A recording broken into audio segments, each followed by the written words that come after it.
નમસ્કાર, એશિયાના સૌથી જૂના અખબાર મુંબઈ સમાચારના ડિજિટલ પ્લેટફોર્મ પર આપનું સ્વાગત છે. હું છું જીગર પંડ્યા. નજર કરીશું મુખ્ય સમાચાર. કોંગ્રેસના નેતા અને વાયનાડના પૂર્વ સાંસદ રાહુલ ગાંધી અને કોંગ્રેસના મહાસચિવ પ્રિયંકા ગાંધી વાડ્રાએ આજે ભૂસ્ખલન પ્રભાવિત વિસ્તારોની મુલાકાત લઈને પીડિત પરિવારો સાથે વાતચીત કરી હતી. વાયનાડથી આવી રહેલી તસવીરો માત્ર કેરળ જ નહીં પરંતુ સમગ્ર દેશના લોકો હચમચી ગયા. કેરળના વાયનાડ જિલ્લામાં મેડપ્પી નજીકના વિવિધ પહાડી વિસ્તારોમાં ભૂસ્ખલનથી ભારે તબાહી સર્જાઈ છે. આ ત્રાસદીમાં અત્યાર સુધીમાં 292 જેટલા લોકોના મૃત્યુ થયા છે અને 1000થી વધુ લોકોને બચાવવામાં આવ્યા છે. આ દુર્ઘટનામાં હજુ પણ 29 જેટલા બાળકો ગુમ છે. સેનાનું રાહત અને બચાવ કાર્ય ચાલુ છે.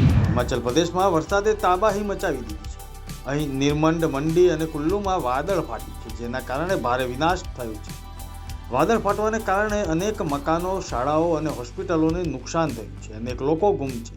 અમદાવાદ શહેરમાં મેઘરાજાએ ધમાકેદાર એન્ટ્રી કરી છે.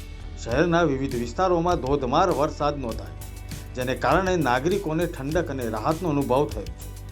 આકાશમાં કાળા ડિબાંગ વાદળોની જમાવટ સાથે શહેરમાં ઠેર ઠેર વરસાદી માહોલ જામ્યો છે. દિલ્હીમાં ભારે વરસાદને પગલે પાણી થઈ ગઈ હતી.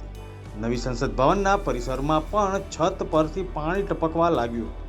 નવી સંસદ ભવનના પરિસરમાં પાણી ટપકતા જ વિપક્ષી પક્ષોએ સરકાર પર નિશાન સાધીને જૂના સંસદ ભવન સાથે તેની સરખામણી કરી.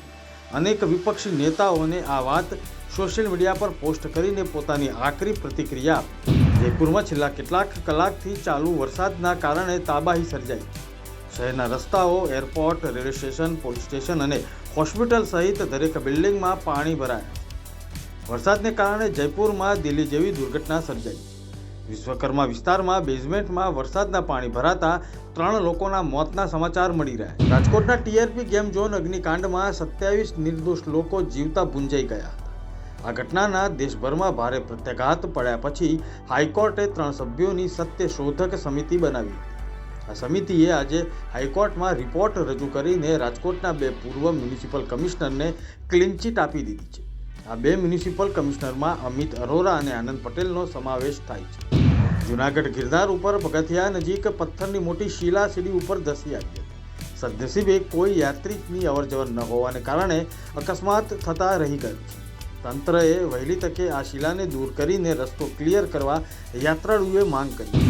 ગુજરાતમાં આઈએએસ અને આઈપીએસ બેડામાં મોટા ફેરફાર કરવામાં આવ્યા છે. ત્યારબાદ હવે રાજ્યમાં 233 બિન હથિયારધારી પોલીસ ઇન્સ્પેક્ટર અને પોલીસ ઇન્સ્પેક્ટર તરીકેની બઢતી કરાઈ છે. ગુજરાત પોલીસ વિભાગે બઢતી માટે પસંદગી યાદી જાહેર કરી. સુરતમાંથી 16 જેટલા બોગસ ડોક્ટરોનો પર્દાફાશ એસઓજીએ કરેલો છે. પાંડેસરા તથા ડિંડોલી વિસ્તારમાં ડિગ્રી વિના લોકોની જિંદગી સાથે ચેડા કરતા ડોક્ટરને ઝડપી પાડે. આ હતા અત્યાર સુધીના મુખ્ય સમાચાર. જોતા રહો મુંબઈ સમાચારનું ડિજિટલ પ્લેટફોર્મ. નમસ્કાર.